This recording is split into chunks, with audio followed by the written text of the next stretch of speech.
Hi, my name is Jasleen. I'm going to be reading Strega Nona by Tomi DePaula.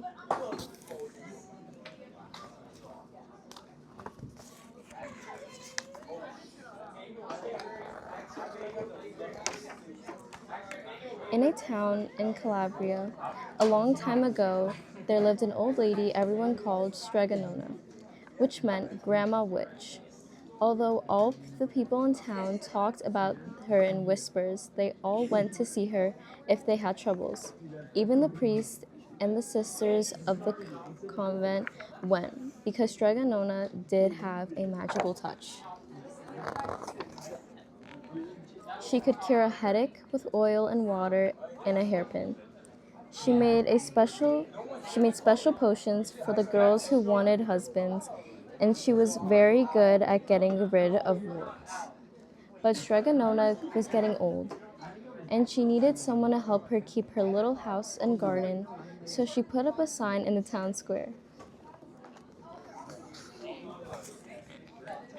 The big Anthony, the big Anthony, who didn't pay attention, went to see her. Anthony and said Strega Nona, "You must sweep the house and wash the dishes.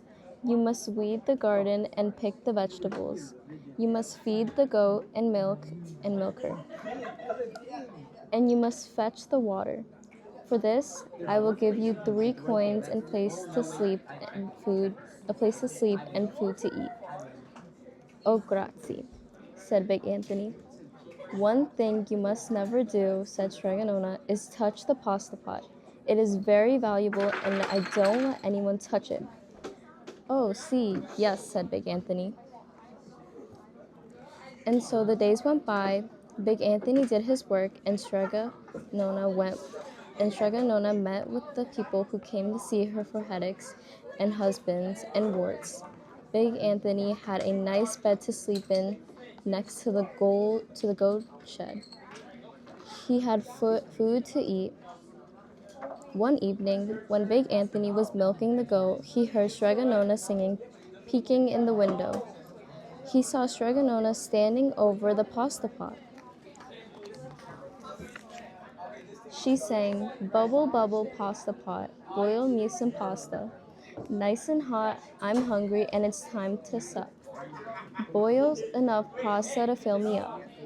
And the pasta pot bubbled and boiled, and it was suddenly filled with steaming hot pasta. Then Strega Nona sang, "Enough, enough, pasta pot, I have my pasta, nice and hot. So simmer down my pot of clay until I'm hungry another day." "How wonderful," said Big Anthony. "That's a magic pot for sure." And Strega Nona called Big Anthony in for supper. But too bad for Big Anthony, because he didn't get to see Strega Nona blow 3 kisses to the magic pasta pot.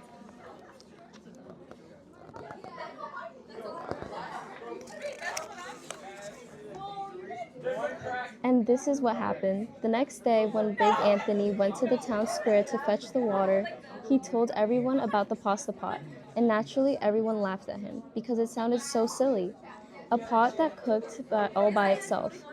"You'd better go and confess that to the priest." Big Anthony said, "Such a lie!" And Big Anthony was angry, and that wasn't a very good thing to be. "I'll show them," he said to himself. Someday I will get the pasta pot and make it cook, and then they'll be sorry." That day came sooner than even Big Anthony would have thought, because 2 days later, Strega Nona said to Big Anthony, "Anthony, I must go over to the mountain to the next town to see my friend, Strega Amelia. Sweep the house and weed the garden. Feed the goat and milk her for your lunch. There are some bread and cheese in the cupboard, and remember, don't touch the pasta pot." "Oh, yes, yes, Strega Nona," said Big Anthony, but inside he was thinking, "My chance has come." As soon as Strega Nona was out of sight, Big Anthony went inside the pasta pot and pulled the pasta pot off the shelf and put it on the floor. "Now let's see if I can remember the words," said Big Anthony. And Big Anthony sang, "Bubble, bubble, pasta pot, boil me some pasta, nice and hot. I'm hungry and it's time to sup. Boil enough to fill me up. And sure enough, the pasta pot bubbled and boiled and began to fill up with pasta. Aha, said Big Anthony. He ran to the town square, jumped on the fountain, and shouted, "Everyone, get forks and plates, the platters and bowls, pasta for all at Strega Nona's house. Big Anthony has made a magic pasta pot work." Of course, everyone laughed, but ran home to get forks and plates and platters and bowls. And sure enough, when they went to Strega Nona's, the pasta pot was so full it was beginning to overflow.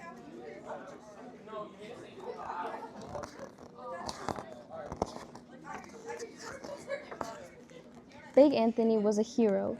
He scooped out pasta and filled the plates and platters and bowls. There was more than enough for all the townspeople, including the priests and the sisters from the convent.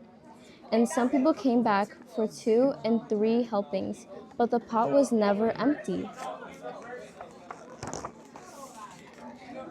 When all had their fill, Big Anthony sang, "Enough, enough, my pasta pot.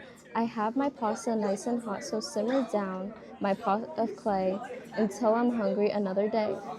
But alas, he did not blow the 3 kisses. He went outside to the applause of the crowd. Big Anthony took a bow. He was so busy listening to compliments from everyone that he didn't notice the pasta pot was still bubbling and boiling, until a sister from the convent said, "Oh, Big Anthony, look." And pasta was pouring all out of the pot over the floor of Strega Nona's house and was coming out of the door.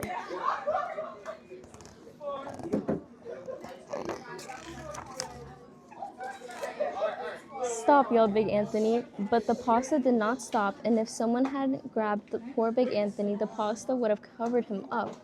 The pasta had all filled but the little houses.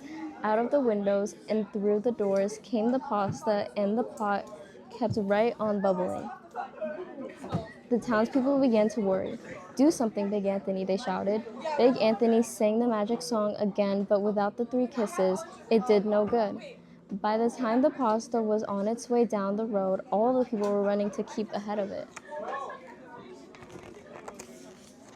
"We must protect our town from the pasta," shouted the mayor. "Get mattresses, tables, doors, anything to make a barricade." But even that didn't work. The pot kept bubbling, and the pasta kept coming.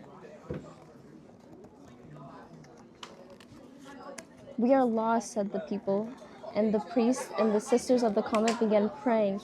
"The pasta will cover our town," they cried, and it certainly would have. Had Strega Nona not come down the road home from her visit, she didn't have to look twice to know what had happened.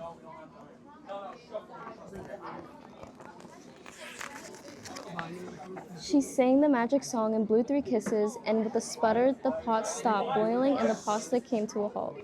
"Oh, grazie, thank you, Strega Nona," the people cried, but then they turned on poor Big Anthony. "String him up," the men of the town shouted. "Now wait," said Strega Nona, "the punishment must fit the crime." And she took a fork from the lady standing nearby and held it out to Big Anthony. "All right, Anthony, you wanted pasta from my magic pasta pot?" Strega Nona said. "And I want to sleep in my little bed tonight, so start eating." And he did. Poor Big Anthony. The end.